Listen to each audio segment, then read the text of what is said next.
Hey, welcome to the second stage. So, the second stage is called Coping with Social Definition of Race.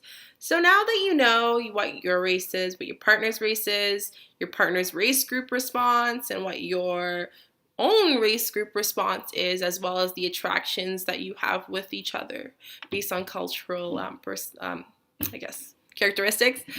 Now you need to understand how to react to those or situations. So basically, the next one is coping with it. So, knowing as an interracial couple, discussing with your partner and really communicating as to what makes you comfortable and what doesn't make you comfortable. So, this is a very important stage. This is a little bit of a longer stage throughout the relationship and something that you will always be revisiting.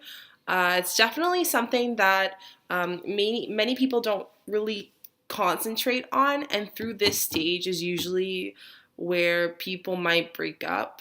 So the first thing I did was I thought a great idea would be to make kind of brain thinkers. So I put these random brain thinkers in my website, which are just questions and that are applied to that stage. That really get you thinking. So the first one that I talked about is how interracial couples can avoid kind of issues or problematic situations.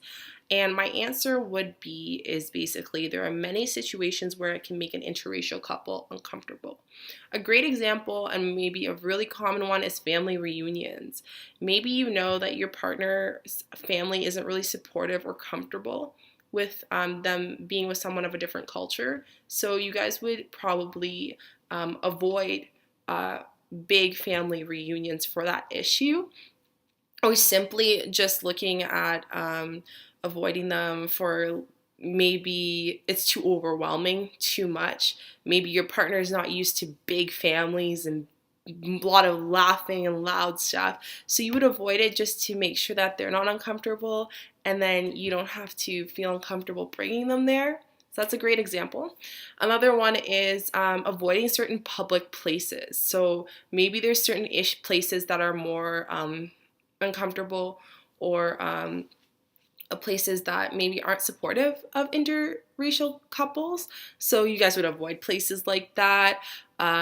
I personally can't really think of an issue or a situation that happens, especially with the like how much interracial couples are so common now. So there's not really a place where people feel comfortable, but correct me if I'm wrong, but as much as I could think of now, not really. The next one is maybe mingling with certain friends. This is something that interracial couples, same cultural couples face with all the time. You are always going to have probably that one friend that will never ever like your boyfriend or girlfriend or never feel comfortable. But imagine them not liking their personality and their culture. That could be an issue. So you don't want to make that person feel uncomfortable, and you make you feel uncomfortable. So you guys might avoid hanging out with certain friends at certain times. Or maybe one will go hang out with the friends and one will stay at home knowing that it's a guy's night or maybe a girl's night or something. That's an example. Another one is just avoiding discussing debatable issues. One that is considered one of the most touchy subjects I know personally, and just seeing from people, I have a big cultural group of friends from different cultures and just their experiences of being in interracial situations. One is religion. So religion is something that is a very touchy topic and personal topic.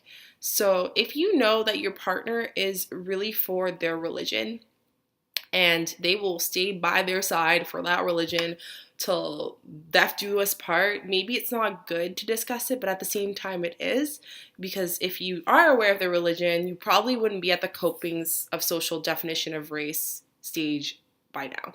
So, but my point is once you know their stand for a certain belief, try to avoid it. Try not to push the envelope is my saying. Be safe with it. Use your discretion. That's one thing that I would really advise you to do. And simply, it's just these are the things that I think a couple should avoid or be more cautious of. It's not that hard, but yeah. So to conclude this stage, I found this great video. It's actually two couples. It's an act that they did just to see how people we react and how they would respond to it, I guess. So there's two videos actually for this. So the first one is basically two couples. It's an African American woman and a Caucasian male, and they're basically just simply eating, nothing harmless. And people are just they basically get this actor to react negative to them being in public and just seeing, the people around them, how they respond and how they're very uncomfortable. So this is something I don't think is common. The second video is more common, but this still happens today. So if you've ever been in a situation or ever witnessed a situation like this, definitely it's something to think about or something to really kind of take in consideration as to those stages that I'm going through. So the next one actually is very popular. I found this out through a friend of mine on Facebook, and when I chose this topic, it didn't really occur to me, or it didn't really come up to my head that this would be a great video to post on my website, but then I was like, wow, this is actually a really good one. So the next one is basically talking about a guy who goes and cuts his hair. Simple, right? But it gets a little more complicated by that. The woman who is cutting his hair is hitting on him, and they're both of the same race, both African American. His girlfriend comes in, and she is a Caucasian woman, blonde hair, like she's normal. She's just coming in to check her boyfriend like every other girl would, right? But they simply get her as the actor to really react her negatively and treat her badly because she is with an African American male. And I think this video is very touching. And usually we go through places where people don't do anything and they just sit and watch and be the victim, watch the victim just basically go through chaos or the worst day ever. And we don't really react. And I think that's something that as human beings we should do.